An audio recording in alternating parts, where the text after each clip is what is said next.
I think my favorite song is One of These Days. It was sort of the first one written, and it was written to be the opener, sort of on purpose. And it was sort of my first stab at writing songs for a long, long time. And I was just proud of it because it was the first one I had done in so long. And I think the arrangements and the words came together nicely. So that one, to me, that one sort of sticks out. Well, it's a lyric that says, "You give me joy like a fountain deep down in my soul," which I feel like kind of summed up my feelings about somebody at a particular time well. And I don't know. I like that one. To me, lyrics are so interesting because they're more than, it's so much more than poetry. It matters how it fits rhythmically, and it matters how it fits melodically, and it matters where it is in the song and like what notes are going with it. And so it's very three-dimensional. So sometimes things like I think a great example is that Carole King song "Natural Woman." Like, "You make me feel like a natural woman." It's like, that's just a sentence.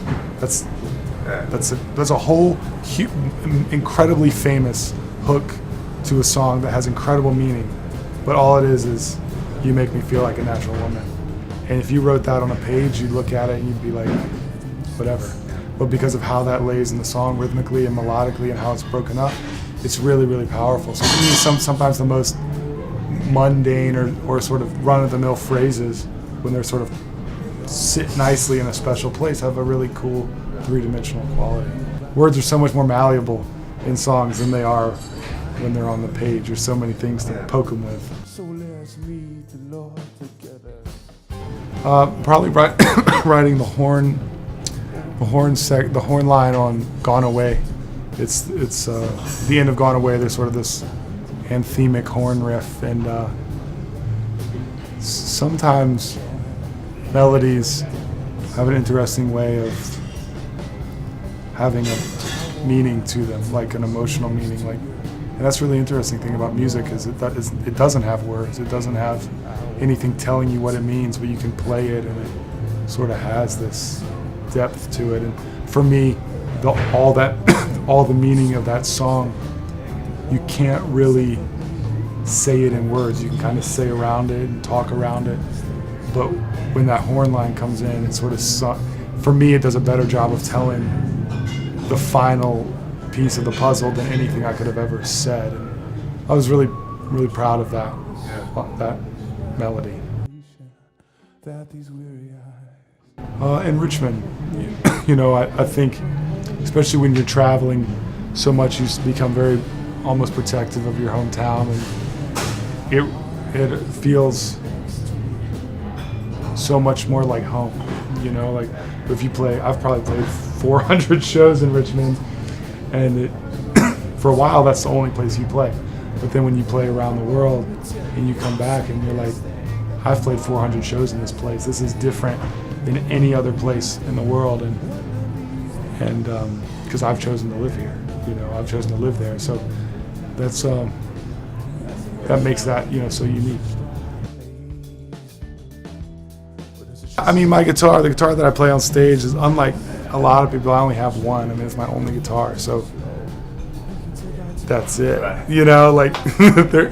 I don't have another one to choose. It's like my brother. He's my only brother. He's my favorite brother because he's my only one.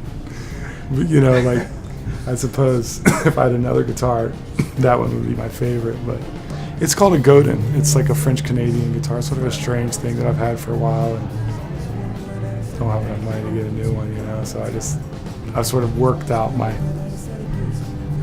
sound with that, and it's cool. We played a gig in London at Queen Elizabeth Hall that was sold out, and it's really cool. They've been incredibly supportive of the record over there, and just a sense of support and encouragement about the music from the very beginning has been so strong. So to come back to a big venue like that, and so it was cool. It was cool, and it was definitely the biggest gig we've played to that point. And I think just to be in front of that many people and have them there to see the music, and that's still, it's still something that's very new to me, really, like having people pay attention. You know, I spent 10 years making music where there wasn't particularly a lot of people paying attention, so because I'm a little bit older, I really have, not that younger people don't have an appreciation of it, but I try to be proactively thankful, both verbally to people that are coming to the show, but also like reminding myself that, you know, this is a unique opportunity that not everyone has, to have people pay attention to like the art that they're making. I did this thing I did with the Mountain Goats. It's really funny that I'm answering this question this way, because when I did, that was the hardest thing for me. The Mountain Goats music and my music seemingly don't have too much in common.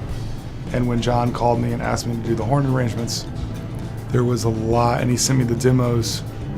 Not only was it a very blank canvas, which can be challenging, but it's not a traditionally like music that horns play on, you know, and so there's not really a tradition to write from, or to sort of, for me to tap into what his expectations might be like. So I sort of struggled with finding a way to make it work in a way that I was pretty confident would work musically. And it was tough. It was a really tough one. But at the end of the day, I listened to that, and I'm proud of it. I'm proud of how it came out, because it was hard. It was hard. And it was also really my first big like horn writing job, just from someone that kind of a cold call that didn't know me, that had heard my music. So there's sort of that was fun. And then I ended up going on tour and opening for him for 2 tours. So we sort of have this relationship in the musical world that's so odd, because, you know, my music isn't anything like his music, and his music isn't anything like mine. But he's just, he's a really unique spirit. Until this record came out, I would have definitely considered myself like an arranger, producer. I mean, I have another band called Fight the Big Bull that's just my arrangement. I mean, that's what in another world, in the jazz world, people know that band as like an avant-garde jazz band, sort of muscular 70s Charles Mingus like arrangement kind of stuff. I've done that for a long time, so I'm comfortable writing that way, and I really love that. And I made this record, and it's sort of taken on a life of its own. So now I have this whole like songwriting thing. I had a band called Internal Spinning Lightbulbs in 6th grade. It sort of was a model of like, there was all these bands of like an adjective and a noun in the 90s that didn't mean anything together, like Stone Roses or Pearl Jam or Soundgarden or Stone Temple Pilots. It's sort of like a model. And in 6th grade, I just sort of like picked up on that, and I was like, okay, what are like adjectives and nouns? So anyway, we were a cover band. We played Nirvana music, Nirvana and some other punk rock stuff. Internal Spinning Lightbulbs. We had a tape we made by putting the tape player like in the middle of the room and moving it around until like the mix was right. Chuck Berry's music, like Chuck Berry's greatest hits. I really latched onto that, and the Beach Boys were like on continuous loop.